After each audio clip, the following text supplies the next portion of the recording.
زه ملا اختر محمد عابد ریشايي د ولسوالۍ د قومندان امنیه په حیث باندې وظیفه ترسره کوم. الحمدلله کله چې د بلخ ولایت فتح کېده مجاهدینو مورال ډیر اوچت و. که داسې درته ووایو په هغه وختو کې سختي هم ډیره وه.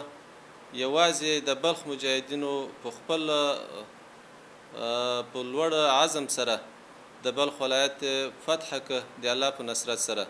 او د بلخ ولایت یو داسې ولایت ده چې دا د زون په سطح ده او ډیر غټ قوتونه دلته ول، مخالفین دلته بیخي زیات ول، خو بیا هم سره د نه چې مجاهدینو خپل همت د لاسه ورنکه شپه ورځې په ځان یوه کړې وه، نو زخمونه او شهادتونه لوږې او تږې په ځان وګاللې. الحمدلله په خپل مرام په خپل عزم سره نو وتوانېدل چې د بلخ ولایت فتح شي.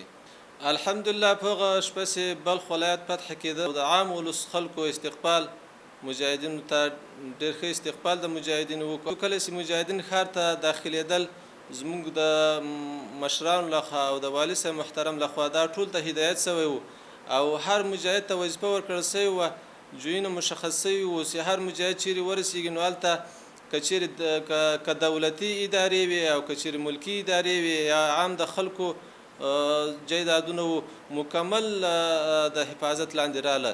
داسې درته وایو چې د چا به یو ادنا شی هم نه یې خیانت شوی. الحمدلله بیا خاص کر ملکي ادارې کوم دولتي مالونه سو یا بیت المال الحمدلله دا ټول محفوظ شول، نو بیخي یو مشکل هم واقع نه سو.